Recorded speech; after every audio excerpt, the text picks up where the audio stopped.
Salam properti, saya Rizka Martina, CEO and founder Hekalen. Saat ini saya kembali untuk berbagi mengenai segala hal di dunia developer properti ataupun motivasi ataupun kepemimpinan. Nah, saya seperti biasa menjawab pertanyaan yang ada di kolom komentar. Yang bertanya seperti ini kira-kira juga ditampilkan sebelum video ini.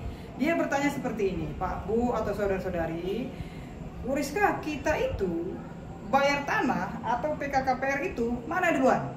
Bayar tanah dulu baru urus PKKPR, atau kita urus PKKPR-nya dulu atau baru kita bayar tanahnya? Nah, kalau yang belum paham Bapak Ibu, PKKPR itu dulu namanya sebelum tahun 2021 keluar peraturan Menteri Agraria mengenai PKKPR, dulu namanya izin lokasi.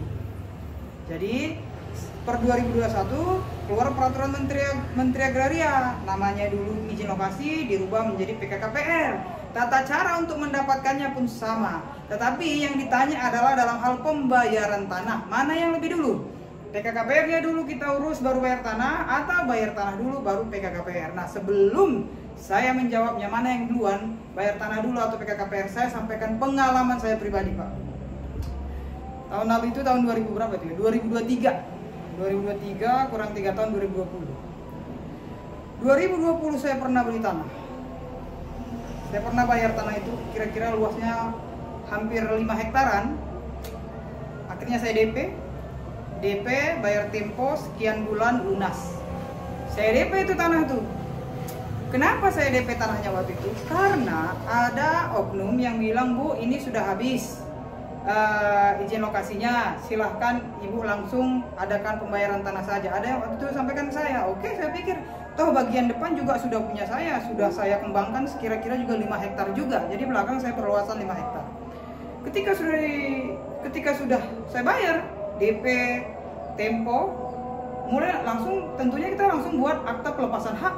Dibuat akta pelepasan hak oleh notaris PPAT. Setelah dibuat, saya urus balik nama, oke? Saya urus balik nama itu tahun 2020. Setelah saya urus balik nama, tahukah Bapak Ibu apa yang terjadi? Notaris PPAT menghubungi saya. Bu, katanya, ini tanah tidak bisa balik nama karena Ibu belum punya izin lokasi tahun 2020. Oke? Waktu itu namanya masih izin lokasi. Lalu segala manuver, segala cara saya buat supaya saya bisa dapat tanah itu. Karena saya sudah bayar, sudah lunas, miliaran saya bayar. Tetap nggak bisa. Kenapa? Karena pemilik lokasi, pemilik izin lokasi, saya tidak tahu apakah memang dia, tetapi ada yang datang ke perumahan itu, perluasan proyek saya, mengatakan yang punya izin lokasi, Bu, bilang dia mau kasih izin lokasi ke Ibu kalau dibayar 20.000 per meter izin lokasi. Udih, pikir saya. Jadi saya tunggu aja lah, toh proyek saya perumahan yang lain sudah ada kan, anggap aja ini investasi lah, beli murah 3 tahun lagi. Nah, saya tunggu 3 tahun. Setelah 3 tahun, Bapak Ibu, kan saya sudah yang menguasai secara fisik, toh saya udah bayar tanah itu lunas. Secara fisik udah saya kuasai dong, walaupun secara legal tadi itu 3 tahun itu tanah lunas, nggak bisa balik nama PT saya. Habis itu, setelah 3 tahun saya maju lagi. Tahu nggak Bapak Ibu apa yang terjadi? Diterbitkan izin lokasinya, bukan izin lokasi, mohon maaf, yang ini salah. Diterbitkan perteknya, di posisi tanah itu atas nama PT Len lagi. Wah, waktu itu saya pun akhirnya ya terjadilah dispute dengan Badan Pertanahan Nasional. Saya sampaikan saya sudah menguasai tanah dan saya juga sudah mengajukan supaya izin lokasi atau sekarang namanya 2020 tanah itu saya beli, 2023 habiskan izin lokasi PKKPR itu 3 tahun masanya Pak Bu. Maju lagi saya 2023, itulah penantian. Setelah 2023 maju, ternyata izin lokasi itu oleh yang sebelumnya PT Plot ini, dia buat surat, dia serahkan ke PT lain. Padahal dia membebaskan 1 meter pun belum ada. Waktu itu saya bertemu dengan pihak BPN. Iya Bu, nanti Ibu sampaikan saja di rapat forum. Ibu sampaikan saja di rapat forum. Ternyata ada aturan baru. Kalau dulu keluar pertimbangan teknis pertanahan dari BPN, langsung Pemda keluarkan izin lokasi menyesuaikan dengan apa hasil Badan Pertanahan Nasional. Nah, lalu sekarang berbeda. Sekalipun pertimbangan teknis pertanahan sudah terbit, ada yang namanya rapat forum. Di rapat forum itu, semua perusahaan yang plotting tanah itu diundang. Disitulah kita kekuatan. Mana buktinya Anda sudah menguasai tanah itu? Mana buktinya Bapak Ibu sudah menguasai tanah itu? Menguasai tidak bisa saya jelaskan di sini, kecuali kalau ada yang bertanya atau di workshop saya lah. Karena menguasai lahan itu ada jenjang kekuatannya secara legalitas hukum. Jadi saya tunjukkan buktinya. Pada waktu itu, tahu nggak Bapak Ibu, perteknya sudah keluar dan di dalam lampirannya itu bidang tanah yang sudah saya kuasai itu tidak masuk di warna bagian yang disetujui buat saya. Oke? Itu dulu satu. Jadi sekarang bagaimana Bu Rizka?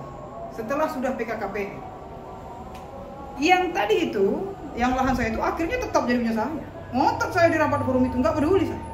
Akhirnya 2023 diserahkanlah izin lokasinya itu jadi milik saya. Walaupun secara pertimbangan teknis pertanahan di gambarnya itu nggak milik saya.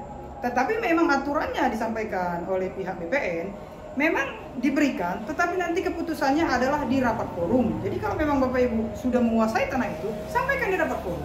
Disitulah nanti semua dijelaskan peruntukan lahannya, rencana pengembangan dan lain-lain. Kalau memang Bapak Ibu kuat secara data, secara informasi dan sebagainya, pasti diberikan izin lokasi itu. Pada waktu itu saya sampaikan saya kuat. Kenapa? Depan sudah saya bangun perumahan sebagai bukti. Kalau ini bukan sekedar caplok aja tapi tidak dikembangkan. Nah itu satu. Jadi kembali kepada pertanyaan tadi, Bu Rizka, ya kan? Mana yang lebih dulu? Kita bayar tanahnya dulu baru izin lokasi, atau izin lokasi garis miring buka kurung PKKPR dulu baru kita bayar tanah? Pak Bu, sekarang tuh sudah beda, nggak seperti dulu. Itu alurnya itu mulai dari OSS pertek, OSS PKKPR, maju lagi pertek, maju lagi ke sini. Wah itu di workshop biasa itu saya bagikan itu. Lebih ribet daripada yang sebelumnya. Tetapi saya lebih suka yang sekarang. Kenapa? Bila kita menguasai lahannya, kita bisa mendapatkan PKKPR. Nah jadi begini Pak, banyak lahan itu ditawarkan ke saya tetap pada pendirian. Saya hanya akan bayar kalau izin lokasi sudah punya saya. Kenapa seperti itu? Saya sudah pernah pengajuan 25 hektar. Yang disetujui cuma 5 hektar.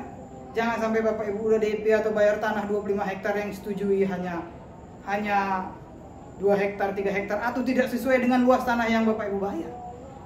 Ketika tanah itu sudah sertifikat atas nama PT saya, di semua tanah-tanah yang sudah saya beli, yang sudah balik nama ke PT saya, itu jelas Badan Pertanahan Nasional tulis itu bahwa tanah ini, lahan ini atau hak atas tanah ini hanya bisa dialihkan haknya kepada badan usaha lain apabila badan usaha tersebut sudah memiliki izin lokasi garis miring PKKPR, kecuali mau dibalik nama ke konsumen atau nama pribadi.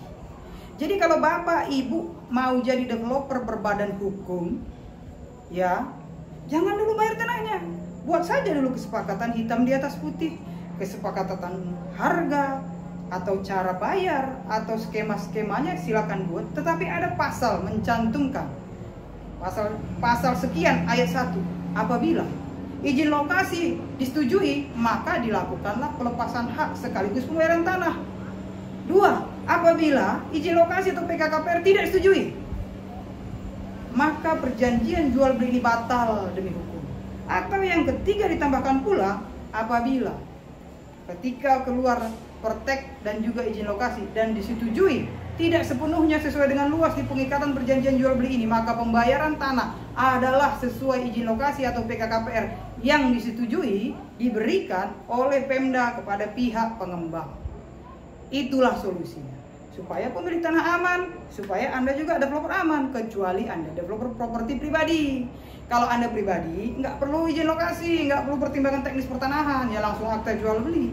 Izin lokasi atau PKKPR itu syarat nanti mau balik nama ke PT. Boleh akta pelepasan hak langsung boleh, tapi nanti waktu proses balik nama nggak bisa. Kejadian saya 2020 itu, notaris itu PPAT bilang saya, BPN menyuruh dia cabut 3 akta waktu itu, 3 akta pelepasan hak. Disuruh cabut, jadi udah ada 3 akta ini, dibuat lagi 3 akta pencabutan akta sebelumnya, jadi ada 6 akta.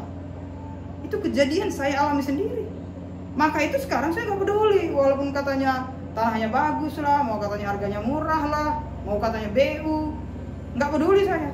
Ada berapa tanah itu ngotot?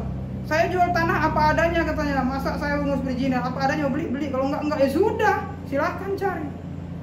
Jadi izin lokasi itu nggak lama kok, 2 bulan, paling lama 3 bulan. Pertimbangan teknis pertanahan hanya 10 hari sejak berkas Anda lengkap diterima BPN.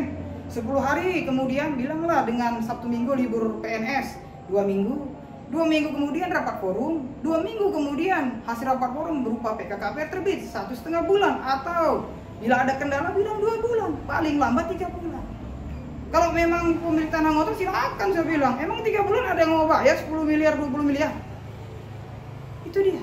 Jadi jangan Anda jadi korban seperti saya, yang hanya mendengar, waktu itu kan masih developer baru-baru, hanya mendengar langsung eksekusi, mendengar eksekusi. Sekarang enggak, hati-hati saya.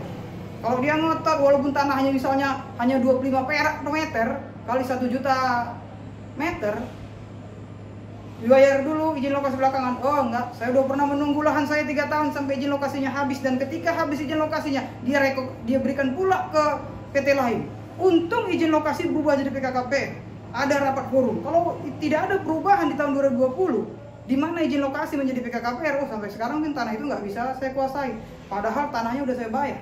Jadi itu dia Bapak Ibu. Hati-hati untuk Anda Bapak Ibu developer properti yang selama ini misalnya developer properti pribadi, banyak korban di sini nih. Dia selama ini developer pribadi 2.000, 3.000. Coba-coba dia.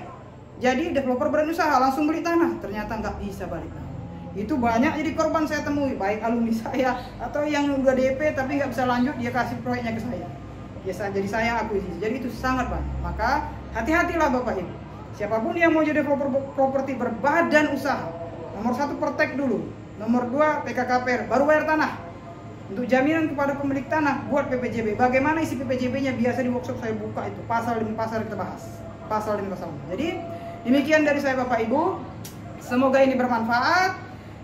Jangan sampai ada yang menjadi korban selanjutnya. Cukup saya saja atau orang-orang yang sudah bertemu saya dan sudah terlanjur jadi korban omongan manis para calo-calo tanah atau mediator, maka jangan sampai menjadi korban. Bijaksana. Salam properti, salam